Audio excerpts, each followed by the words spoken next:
Hi மக்களே, நானும் என்னோட அண்ணியுமா சேர்ந்து மீன் கழுவுறோம். என்ன மீன் கழுவுறோன்னா சூறை மீன், மத்திச்சாலை மீன் தான் எங்கள் ஊரில் இன்னைக்கு கிடச்சி. மீனே இல்லை, இப்போது இந்த மீன் தான் கிடச்சி. அதை நானே எங்கள் அண்ணி ஒத்தை கழுவுனா நேரம் ஆகும் அப்படின்னு எனக்கு துணைக்கி எங்கள் அண்ணியை கூப்பிட்டேன். நாங்கள் 2 பேருமா கழுவி முடித்த பின்னாடிக்கு சட்டியில் உள்ள வேஸ்ட் எல்லாம் போட்டு பக்கத்து விலையில் தூக்கி போட்டுட்டு மீனை படப்படன்னு கழுவியாச்சு. என்னோடய அண்ணி தண்ணி ஊற்றி தந்தாங்க, நான் மீனை கழுவியாச்சு. எல்லோரும் வீட்டுக்குள்ளே வச்சு சுத்தமாக வீடியோக்காண்டி பண்ணுவாங்க. நான் வெளியில் வச்சு தான் என்னோடய மண் தரையில் வச்சு என் வீட்டு பின்னாடி வச்சு மீனை கழுவுனேன். அப்புறமா மீனை 2ஆக பிரித்தேன். சாலை கறி வைக்கிறதுக்கு, சூறை பொரிக்கிறதுக்கு அப்படின்னு சொல்லி நான் கழுவி எடுத்துட்டு சாலைக்கு தக்காளி கட் பண்ணி போட்டுட்ருக்கேன். 2 தக்காளி சாலை மீனுக்கு கட் பண்ணி போட்டாச்சு. அப்புறமா 2 தக்காளி கட் பண்ணி போட்ட பிறகு அதுக்கப்புறமா நமக்கு மீனுக்கு என்னெல்லாம் போடலாமோ அதெல்லாம் போடலாம். ஒவ்வொருத்தங்க ஒவ்வொரு விதமாக போடுவாங்க. எனக்கு தெரிஞ்சதெல்லாம் நாங்கள் பண்ணியோம். சரியா, நான் 2 தக்காளி கட் பண்ணி முடிஞ்ச பிறகு அரிஞ்சு வச்ச பச்சை மிளகா, அரிஞ்சு வச்ச மாங்காய், முருங்கைக்காயை கழுவி மீனில் தூக்கி போட்டாச்சு. மீனில் தூக்கி போட்டுட்டு 2 மிளகு இருந்தால் அந்த 2 மிளகையை அரிஞ்சு மீனில் போட்டுட்டு அதுக்கப்புறம் எங்கள் தேவையான அளவு உப்பு போட்டு அதுக்கப்புறமா எங்கள் அம்மா மிக்சி ஜாரில் அரைச்சி வச்சாங்க.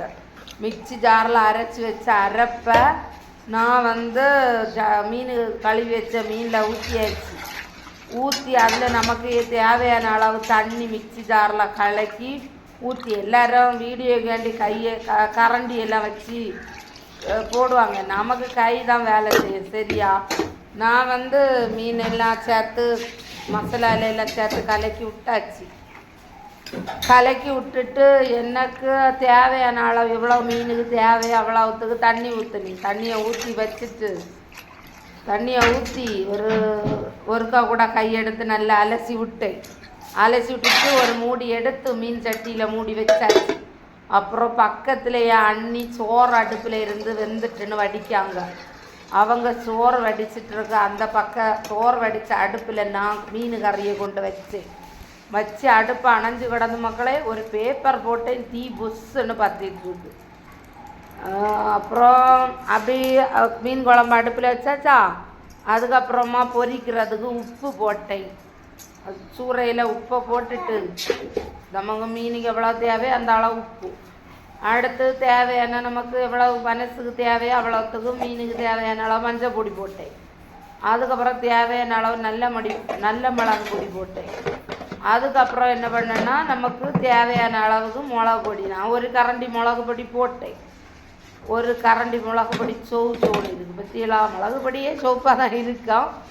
அதுக்கப்புறம் என் வீட்டு கதிரப்பிலையிலேருந்து ஒரு கொத்து கதிரப்பிலை எடுத்து மீனில் போட்டு நல்லா மீனை அடித்து தூக்கி போட்டாச்சு. மீனில் நல்லா மசாலா படுற மாதிரி, வயிற்றுக்குள்ளே எல்லாம் படுற மாதிரி மீனை பெரட்டி உருட்டி நம்ம எடுத்தாச்சு. எல்லா இடத்துலையும் மசாலா பட்டாச்சு. அப்புறம் என்ன எல்லா இடமும் வயிற்றடியெல்லாம் அந்த மசாலா போடுற மாதிரி ஒரு மீனை எடுத்து தொடச்சாச்சு. அப்புறம் மீன் அப்படி மூடி வச்சேன் மசாலா பிடிக்கிட்டு கொஞ்சம் நேரம் இருக்கட்டுன்னு. அப்புறம் என் அண்ணி வடித்த சோறை பாத்திரத்தில் தட்டி வைக்காங்க. ரேஸ் அரிசினால் அது சேர்ந்துருக்கேன்னு இப்படி பேசனில் வச்சா கொஞ்சம் இதாக இருக்கும் அப்படின்னு சொல்லி என் அண்ணி சோறை தட்டி வச்சாங்க. அப்புறம் எனக்கு வீட்டில் உள்ள பட்டி இவன் காலையில் நான் அவுத்து விட்டு எங்கேயோ போய் வேற உள்ள பட்டியல்ல இருந்து நல்லா கடி வாங்கிட்டு வந்துருக்கோம். கடி வாங்கிட்டு அந்த சைடு காலோட பிஞ்சு இருந்து நானும் என்னோடய அண்ணியும் சேர்ந்து மஞ்சள் பொடி வச்சு அந்த புண்ணுக்கு மஞ்சள் பொடி வச்சேன். அந்த பட்டி கடி வச்ச இடத்துல சுருன்னு பிடிக்கும் மஞ்சள் பொடி, சுருன்னு பிடிக்கும், வலிக்கும், காந்தம். ஆனால் புண்ணெல்லாம் டக்குன்னு மஞ்சள் பொடியில் புண்ணெல்லாம் டக்குன்னு ஆறிடும். நான் அப்படி கை வச்சு கொஞ்சம் அப்படி லேசாக அப்படி அதுக்கு கொஞ்சம் காந்தனோடனே என்னை முறைச்சி பாக்கியான்.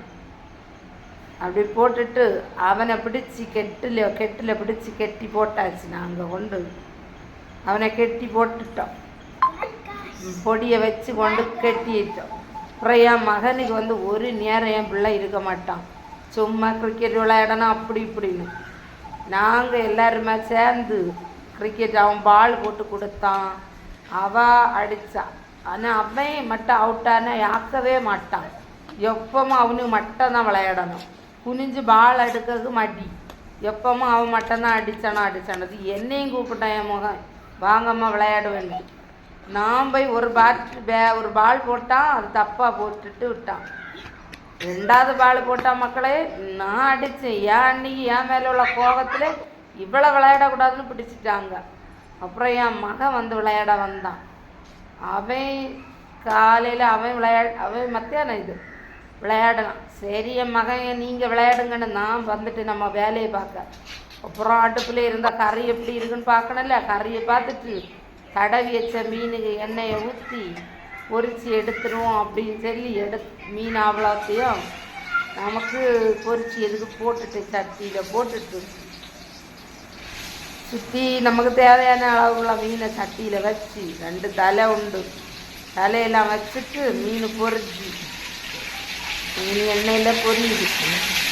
எல்லோரும் வீடியோக்கு வேண்டி சுத்தமாக அடுக்களை வைக்கணும். நான் வேலையெல்லாம் முடிச்சுட்டு தான் என்னோட அடுக்கலையை வந்து சுத்தமாக பண்ணி வச்சு, அப்புறம் மீன் வந்து பொரிஞ்சிட்டே இருக்கு. சரியா மறைச்சி கொடுத்தேன்.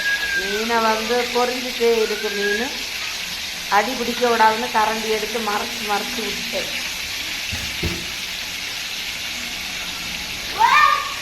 மறைச்சி விட்டேன். கரண்டி எடுத்துட்டு வந்து மீன் பிடிச்ச விடாதுன்னு மறைச்சி விட்டேன். இவ்வளோதான் இன்றைக்குள்ள வீடியோ. வேறு வீடியோ எடுக்கலை. இந்த வீடியோ பிடிச்சா என்ன பண்ணணுமோ அதை பண்ணுங்க. சரியா மக்களே? ஓகே, பாய் மக்களே.